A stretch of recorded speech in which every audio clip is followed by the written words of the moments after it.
When you feel like quitting, remember all of those who said you'd fail.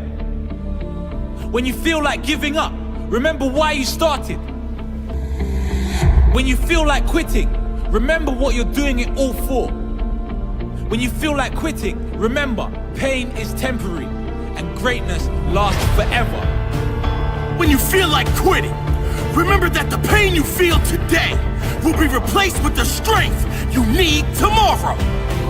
Remember that every ounce of pain you feel is building a stronger you, a stronger body, a stronger mind, and a stronger character. So push through the pain. Don't let it stop you. Force it to grow you. Don't back down from the pain. Face it. Feel no pain. There is no pain. That painful last rep, that's nothing. Give me more. Push harder. Too tired, too hard, too busy, too early, too stressed. No excuses. Too tired, no excuses. Too hard, no excuses. Too busy, no excuses. Too early, no excuses. Too stressed, no excuses. When I feel like quitting, I remember there's too many people I need to prove wrong. When I feel like quitting, I remember I have too much to fight for. I will not quit. Sleep ins, they're for grandmas. I'm up, I'm ready to go. Quitting, that's for those who have no heart. I do not quit. Your greatest physique, your greatest health, your greatest strength, it doesn't come with average effort. If you want average results, keep showing up and giving average effort. If you want to be at your best, you will have to give your best effort. Make an oath to yourself that you will not walk out of any training session, any game, anything without giving 110% of your soul. Whatever you think is your limit, push past it. Whatever you think is your max, see if you can get 10% more out. Results don't lie. It all comes down to one simple question. How bad do you want it? And when you feel like quitting, give me 10 more.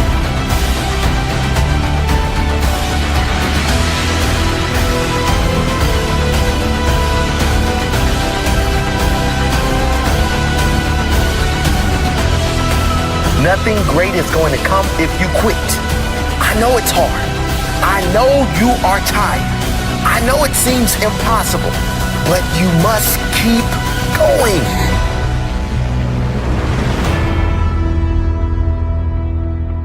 Stick it out and get your reward.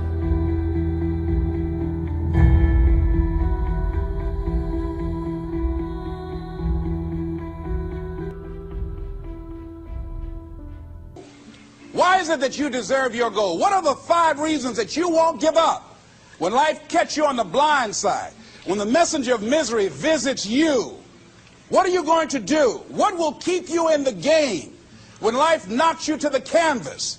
See, the Buster Douglas that fought in the last fight was not the Buster Douglas that fought Mike Tyson. See, the Buster Douglas that got knocked down while fighting Mike Tyson had gotten out of an alcohol recovery center. His mother had died. His wife was ill with a terminal illness. He was considered a nothing, a bum. So when he got knocked down, Buster Douglas had a reason to get back up because he said, I'm dedicating this fight to the memory of my mama. But when he fought the last fight that he had, and he got knocked down, and he had a guaranteed $24 million in his pocket, whether he got up or not, he just said, hurry up and count me out.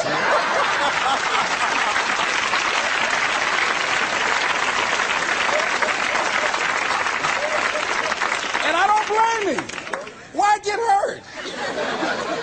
He said, no, why'd you leave so soon? Somebody's about to get hurt, me. So you got to have some reasons that when life knocks you down, and it's going to. Hello, it's going to knock you down. When people disappoint you, and that's going to happen. When they betray you, and that's going to happen. When they lie to you, and that's going to happen. When they say, oh, you can count on me, and they won't show up, and that's going to happen. When you want to throw in the towel and give up yourself, and that's going to happen. When life collapses on you and catch you on the blind side, and drop you to your knees and start choking you. You got a dream? No, I ain't got no dream. And that's going to happen. What reason can you remember that you can call on, that you can reach on, that can make you get back up? Find that reason. Because when life had knocked me down, I said, life, I'm doing this because I want to make my mama proud of me. I'm doing this because I want my children to have a better life than what I have. I'm doing this because all my life I've been told I'd be a loser, that I wouldn't make it. All my life I heard people say, Mamie, take them back to the welfare department. I'm doing this to make them a lie. I believe, like Frank Sinatra, he said, the best revenge in life is massive success. I'm doing this so I can become massively successful. And with that kind of courage, with that kind of affirmation and reason to empower me, I got a saying that when life knocks you down, try and land on your back, because if you can look up, you can get up. All right?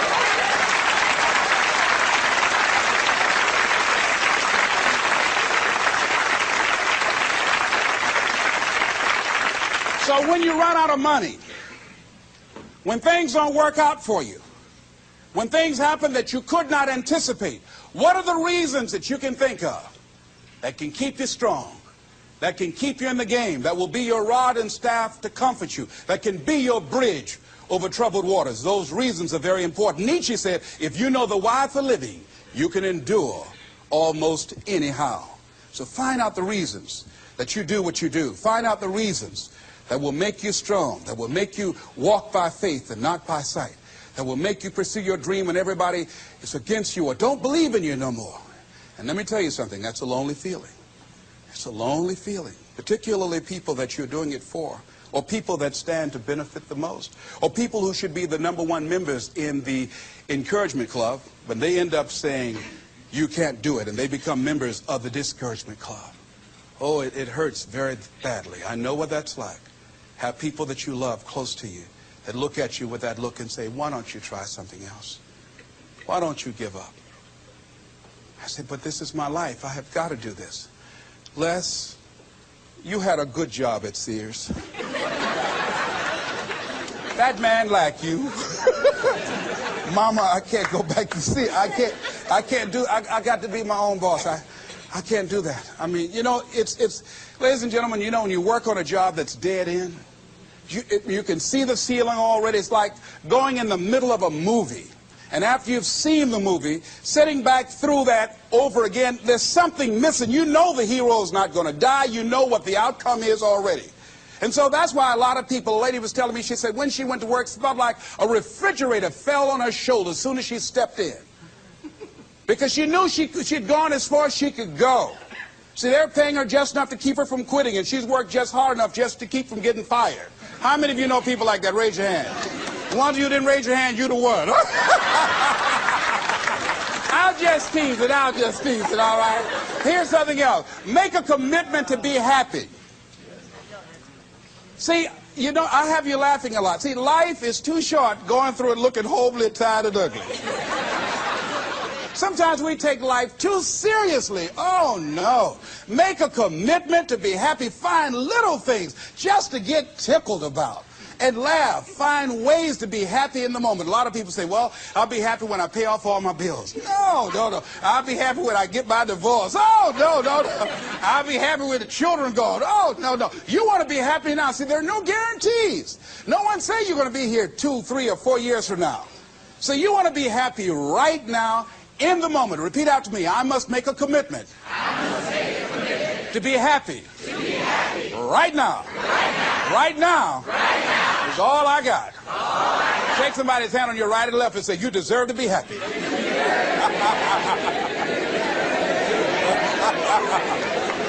Make a commitment to be happy, because life now has new meaning for you. Just enjoying the sunset, or just looking at life, or looking at nature, going for a walk. It's the little things in life that counts. Here's something else that you want to begin to do in order to make this your decade. You want to begin to get all the toxic people out of your life. Hello. Energy drainers, get them out of your life. See, ladies and gentlemen, it takes a lot of energy to reach your goal. It takes a lot of emotional, mental, and spiritual energy to reach your goal. And you can run faster with 100 who want to go than with one around your neck. See, there are two kinds of relationships. Sid Simon talks about this. Nourishing relationships and toxic relationships. Nourishing relationships are the relationships that inspire you. They motivate you. They bring the best out of you. Toxic relationships are relationships with people that always criticize you. All they can do is find fault. All they can do is just exploit your weaknesses. All they can do is remind you of the mistakes that you've made in the past. These people are bad for your health. Toxic people can run your blood pressure up. One apple can spoil a whole barrel. One negative energy drainer can spoil your whole life. I know people whose lives have been ruined because somebody wasn't good for them. See, there are some people that aren't good for you. Hello? They aren't good for you. You've got to get them out of your life. See, a lot of people put up with a lot of foolishness because they don't want to die by themselves. Here's what I believe. I believe in a one-to-a-box theory.